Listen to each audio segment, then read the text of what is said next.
All right, here we are, day 2. Day 1 was kind of, I don't know, wrought with problems. We had to like change the design on the fly to make this rounded style, kind of like I did in the green one.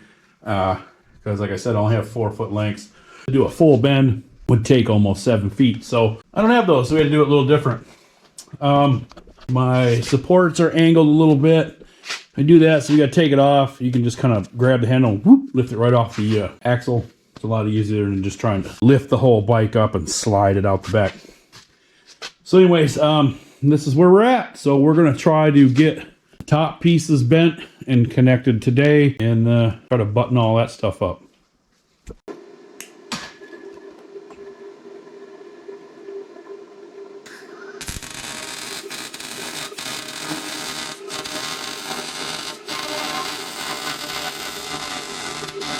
We got stuff all tacked up. I decided to change it again and just go straight to here and run some supports down to there, as I'd like to have like a little panel right here and I could stick my little speedometer on there and stuff like that. So I decided instead of bending it like that, that I would just make it more angled and then put like a flat piece of sheet in there so I can put my stuff in there. And then it's way easier to make this. And another thing is I really like keeping them straight, okay? There's a cool looking bike and then there's a good riding bike, okay? So I know everybody loves this blue bike over here, but I will probably not make any of these again unless somebody wants it. And here's why. In a bike like this, the motor is right under your ass. The head of the motor is right there and it cooks you live.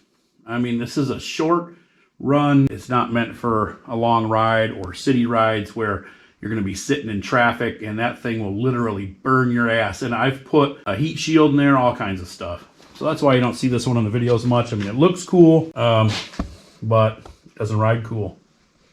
So this bike will look cool and ride cool. So she got a big old fat ass on her. So, and I don't want to go too low because I don't want to be sitting down in the bike. You know what I mean? I like to be sitting on top of it. It just feels better. So here we are, day 2. And this is what we're looking like. So I'll button up the supports right here right now. And now it's about time to mount the motor. Then I have to build the bike, I think, with the shiny, you know, the finished side on this side, which usually I turn it the other way so that the bike can lean to the left. Okay. And that way the carb is up and not leaking fuel and it shows off the wheel. But this is a directional this way, okay? So then we have this other one that's directional that way. And when I bought this, it was an impulse buy to say the least. I had one left at the tire and I jumped on it. So now we're trying to make things work with some stuff I got. So with those two, that's about 51 inches apart. I guess to fix the problem, we have to do it on this side. So otherwise, it just clashes. You got one twisting this way and the other one twisting that way. Today is mock-up day. We're going to pull this sucker off the jig and put everything on it. The wheels, tires, forks, all that good stuff. I also have my awesome new RPC flat mount torque converter coming today. So what we'll do is we'll get everything mocked up so we can run our chains. We can find out where we got to mount the motor. All that good stuff. Should be pretty cool. We'll finally get to see what that great big donkin wheel looks like in the back. All right, this is what I do for my necks. I get these flange bearings. I think it's 1 3/8 with a 5/8 in the center. You can use these no problem, but you just need a center pipe that goes over the 5/8 inch bolt to put in between the two. And you can tighten it down no problem. These work just fine. You don't need, you know, bicycle headsets. But they're kind of tricky to measure. So what I do is I put it on there and it just lays flat against there. You'll feel it. And I make a mark and then same thing on the bottom. You can see the 2 marks. But you measure to the top of the line here to the bottom of the line there. And that gave us 94 millimeters. So we're going to cut this 94 millimeters. All right, so this ended up perfect. That one lays flat and then this one is just a touch long. That way you know you can tighten this sucker up real hard and it's not going to pinch your steering in any way and it should be buttery smooth. Yeah, buddy, you are getting there. Got the front mounted. I had to drop the top about 1 inch Make sure she was at the right spot. So we're good to go now. She's sitting perfect. We are super tight in the rear end. I wanted it really tight, but the thing is with this tire, it sticks out like another 3/8 of an inch past the rim, which is kind of screwing me. So I'm running 35 chain on this one so I don't have to notch the frame. Should be plenty strong. I've got a bunch of high tensile 35 chain, so we should be fine. And I'm not drag racing it either, so you know, we're gonna be just fine. It's coming along, slowly but surely.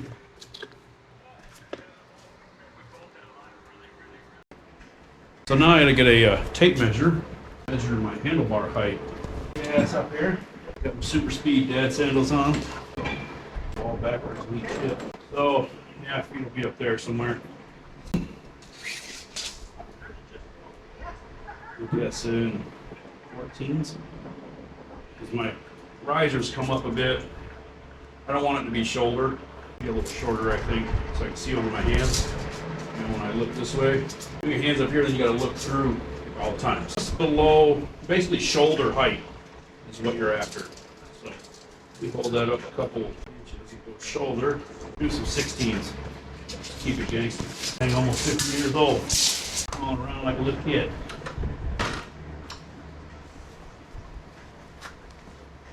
Okay, so now what we're doing is putting the plates across.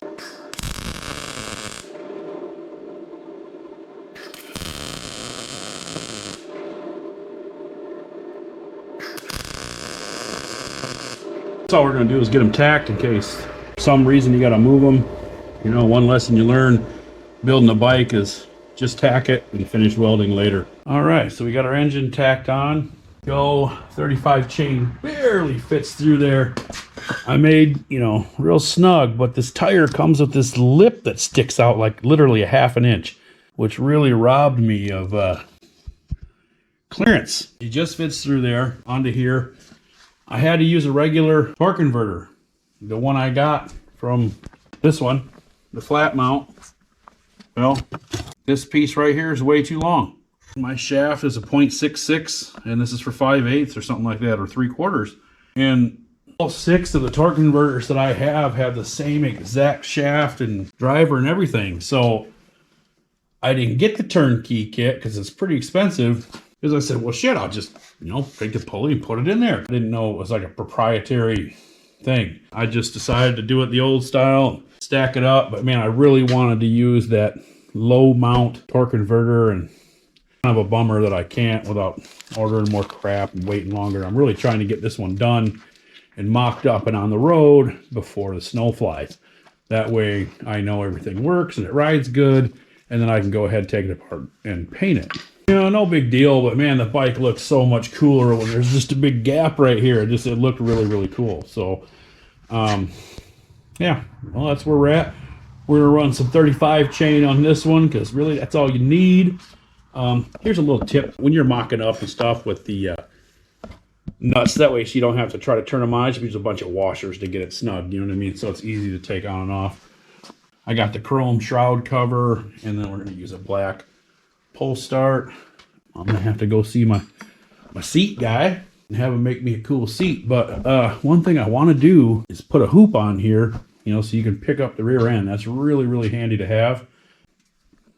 Well, you can see we did here to mount the fender. I didn't want to do rubber struts like you normally would because I got to put the brake right here somewhere. I don't know if it'll fit between here, but we'll see. This is my ideal spot, but more than likely it'll be right here. So I just put little struts on the bottom and the top. So you can split them out. Good and solid. You could probably sit on it. Little strut. We'll be strutting. We are coming along. Got the engine mounted. Good to go. Get some B-roll. Needs to be oh, they're backwards. That's what I thought. Fuck, man. They're backwards now. I'm like looking at God damn. I'm like, what you trying to do there? Yes. You did not see how No, I didn't see shit. I I thought it was fine.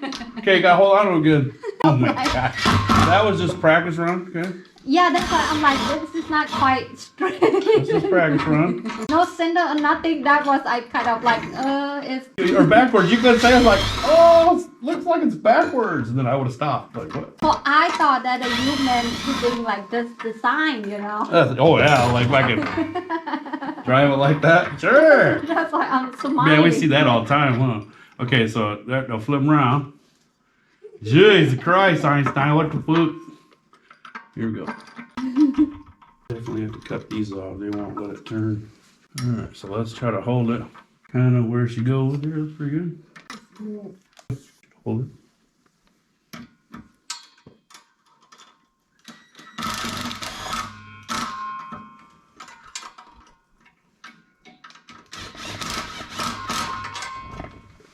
I'm gonna start mocking up the exhaust here.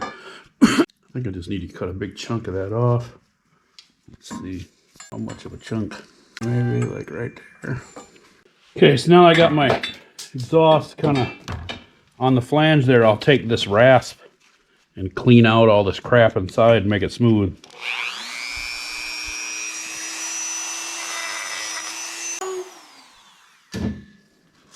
Okay, and now as you can see, we have a nice nice clean inlet. Okay, I got the exhaust going on. I'm gonna try to bend this here. So I don't film every single thing. I just kind of get into the zone and like, I just keep going.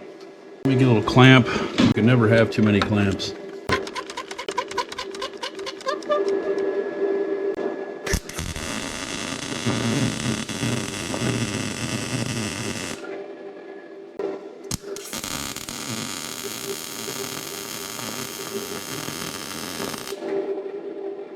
That's that. So now, that sucker sturdy. Cut her off. And that'll be it. We cut it at an angle so it dumps kind of downward. And then this piece is under tension, which helps keep it in place. And that's how we do it around here.